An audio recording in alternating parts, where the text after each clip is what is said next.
대신들은 서하를 제압하기 위한 대책을 논의했습니다. 한기는 서하를 무력으로 억눌러야 한다고 주장했습니다. 반면 범중엄은 국경 근처의 백성들을 회유하는 것이 먼저라고 주장했습니다. 결국 인종은 한기의 주장을 받아들였습니다. 1041년 2월, 이원호는 직접 군대를 이끌고 호수천에 주둔했고 별동대를 회원진으로 보냈습니다. 한기 또한 군대를 이끌고 맞섰습니다. 서하군이 퇴각하자 한기는 인복에게 적군을 추격하라 명했습니다. 인복은 사흘 동안 먹지도 않은 채 강행군을 하여 서하군을 쫓았습니다. 호수천을 지나 어느 골짜기에 다다랐을 무렵 그는 문득 깨달았습니다. 이런, 내가 적의 유의책에 빠졌구나. 바로 그때 매복해 있던 서하군이 몰려들었고 양측은 격렬한 전투를 벌였습니다. 인복의 군대는 혼란에 빠졌고 설상가상으로 이원호가 기병을 이끌고 공격했습니다. 인복은 산으로 올라가 난관을 돌파하려 했지만 서하군 진영에서 깃발이 올랐습니다. 그러자 산에 매복해 있던 서하군이 일제히 뛰쳐나와 공격을 포부었습니다. 그 결과 수많은 송나라 병사들이 낭떠러지로 떨어져 목숨을 잃었습니다. 인복은 화살에 맞고도 끝까지 싸웠지만 전세를 뒤집기엔 역부족이었습니다. 그때 부장 소교가 말했습니다. 장군, 이제 퇴각하셔야 합니다. 아니다. 이 모든 것이 내 책임인데 어찌 살아서 황제를 뵐 수 있겠는가. 말이 끝나기 무섭게 그는 적진으로 뛰어들어 싸웠고 끝내 창에 찔려 전사했습니다. 서하군은 기세를 몰아 후방에 있던 송군까지 공격했습니다. 호수천 전투에서 송나라 측 전사자는 무려 1만 3천 명에 달했습니다. 인종은 패전의 책임을 물어 한기를 면직시킨 뒤 범중엄에게 수비를 맡겼습니다. 범중엄은 병사를 훈련시키고 진지를 보강하는 등 방어태세를 철저히 다졌습니다. 서하군 6만 명이 공격해왔지만 그의 군대는 꿈쩍도 하지 않았습니다. 그러자 서하군은 복병을 배치한 뒤 일부러 후퇴하는 척하며 송군을 유인했습니다. 그러나 범중엄은 이 계략을 알아차리고 추격하지 않았습니다. 범중엄은 지역 백성들의 지지를 얻는데도 힘을 기울였습니다. 당시 국경지역에 살던 강족들은 송나라 병사들에게 괴롭힘을 당해 서하로 도망치는 경우가 많았습니다. 범중엄은 병사들에게 강족을 함부로 대하지 말 것을 엄중히 명했습니다.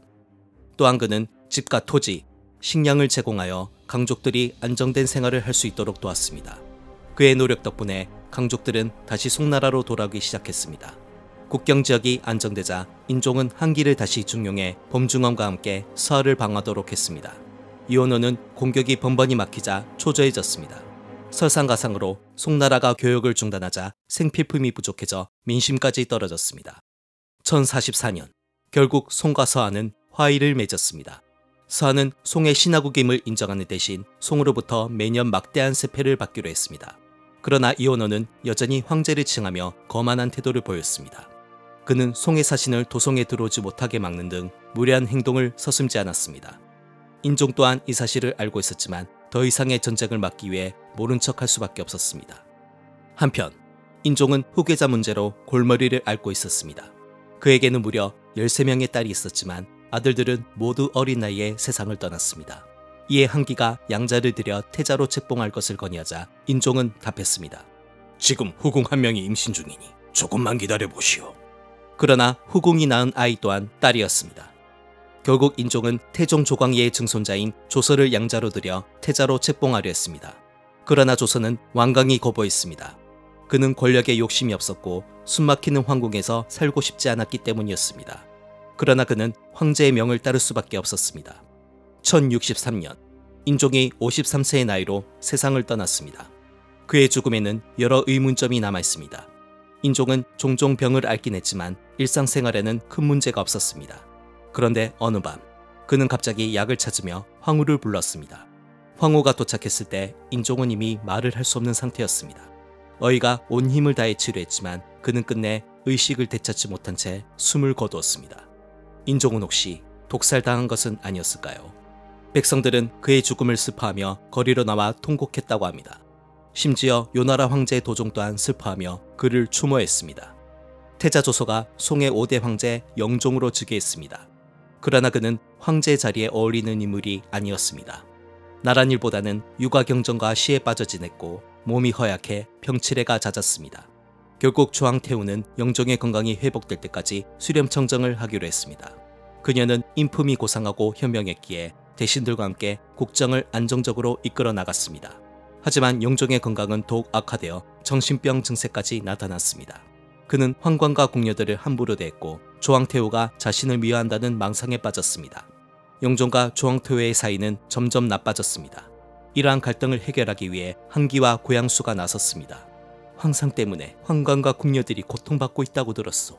이를 어찌하면 좋겠소? 폐하의 병은 당장 나을 수 있는 것이 아닙니다. 어머니로서 병에 시달리는 아들을 어루만져줄 수밖에 없습니다. 태후마마, 폐하를 절대 의심하지 마시옵소서. 그대들의 뜻을 잘 알겠네. 앞으로는 폐하를 의심하지 않을 것이오. 이렇게 조항태후를 설득한 그들은 이번엔 영종을 찾아갔습니다. 태후께서는 짐을 따뜻하게 대하지 않는 것 같소. 부모는 자식하기 나름입니다. 폐하께서 정성껏 효도하신다면 태후께서도 은혜를 베푸실 것이옵니다. 이를 들은 영종은 눈물을 흘리며 자신의 행동을 뉘우쳤습니다.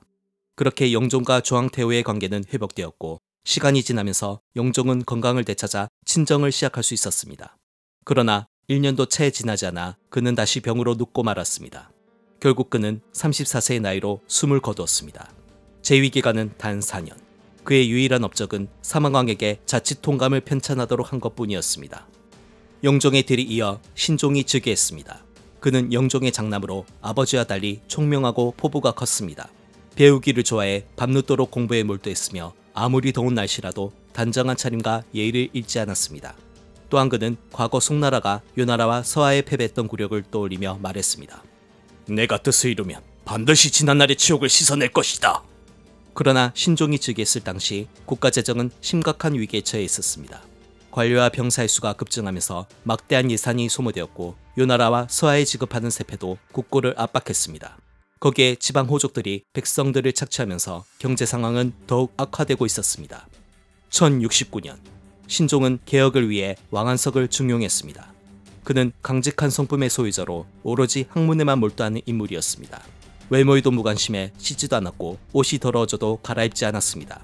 어떤 사람이 씻고 다니라고 권하자 그가 답했습니다.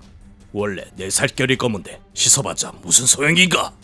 왕안석은 부국강병을 목표로 변법을 시행했습니다. 변법은 크게 세 가지로 나뉩니다.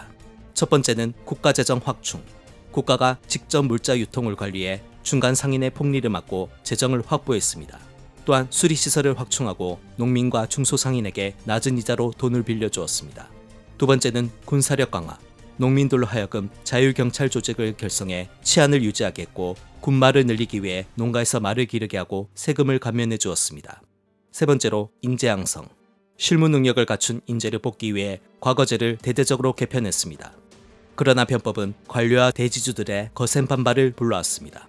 심지어 본래 친분이 있던 사마공조차 이를 반대했습니다. 이에 신종은 변법 반대파를 좌천시켜 왕안석에게 힘을 실어주었습니다.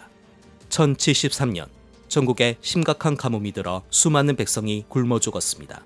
변법 반대파는 이를 기회 삼아 왕안석을 비난했습니다. 왕안석이 악법을 시행했기 때문에 하늘이 노한 것입니다. 그를 파직하면 곧 비가 내릴 것입니다. 조항태후 역시 눈물을 흘리며 변법을 중지할 것을 간청했습니다. 신종은 고민 끝에 변법 일부를 처리하려 했으나 왕안석은 강력히 반대했습니다. 천재지변은 요임금도 피할 수 없습니다. 관리들을 적절히 배치해 가뭄을 극복하면 됩니다. 모든 사람이 변법을 중지하라 말하고 있어. 짐은 민심을 잃지 않을까 걱정이요. 왕안석의 설득에도 신종의 마음은 바뀌지 않았습니다. 나란 일은 국을 끓이는 것과 같다. 불을 피운 뒤 찬물을 부어버리면 국은 언제 다시 끓을까? 놀랍게도 신종이 변법을 중지하라는 조서를 내리자 비가 내렸습니다. 누구보다도 강직했던 그도 한계를 느꼈던 걸까요? 그는 신종의 만류에도 불구하고 사직서를 낸 뒤 고향으로 돌아갔습니다. 남아있던 변법파들은 개혁을 계속 추진했지만 너무 급진적이었습니다. 반대파와의 갈등은 더욱 심해졌고 결국 신종은 10개월 만에 왕안석을 다시 불러들였습니다. 그러나 그가 할 수 있는 것은 아무것도 없었습니다. 변법파 내부에서도 분열이 극심했고 반대파의 저항도 더욱 거세었기 때문이었습니다. 안팎으로 난관에 부딪힌 왕안석은 점점 더 고집스러워졌습니다. 항상 응원했던 아들 왕방조차 그를 비판했습니다. 아버지께서 남을 받아들이지 않는데 그들이 어찌 아버님을 받아들이겠습니까? 왕안석은 아무 말 없이 그저 가만히 있을 뿐이었습니다. 재상으로 복귀한 지 2년이 지났지만 왕안석은 아무런 성과를 내지 못했습니다. 그러던 어느 날 그에게 청천벽력 같은 소식이 전해졌습니다. 아들 왕방이 세상을 떠난 것이었습니다. 큰 충격을 받은 그는 사직을 한 뒤 낙향했습니다. 고향으로 돌아간 그는 산과 강을 벗삼아 지내며 과거를 반성했습니다. 그렇게 유유자적하며 지내던 그에게 뜻밖의 손님이 찾아왔습니다. 제가 야복 차림으로 재상을 뵙습니다. 허허, 우리 사이에 그런 예의를 차릴 필요는 없어. 사실 소식은 왕한석의 변법을 누구보다도 반대했던 인물이었습니다. 하지만 두 사람은 이미 과거의 일은 내려놓았습니다. 그들은 함께 자연을 누비며 이야기를 나눴습니다. 소식은 감동하여 다음과 같이 말했습니다. 수백 년은 지나야 왕한석과 같은 인물이 나올 수 있을 것이다. 한편 신종은 서하에게 빼앗긴 땅을 되찾기 위해 횡산 일대에 성곽을 쌓았습니다. 그러나 서하의 공격으로 성곽은 도리어 그들의 차지가 되었습니다. 시간이 흘러 서하의 내분이 일어났습니다. 당시 서하의 실권자는 양태우였는데 그녀에게 불만을 품은 자가 송나라에 밀서를 보냈습니다. 양태우가 황제의 측근들을 제거하면서 민심이 흔들리고 있습니다. 지금 송나라가 군대를 몰고 와 양태우를 치면 서하의 백성과 군사들이 이에 호응할 것입니다. 신종은 곧장 20만 대군을 보냈습니다. 송군은 연전연승을 거두며 서하 깊숙한 곳까지 침투했습니다. 그러나 이 모든 것은 양태우의 계략이었습니다.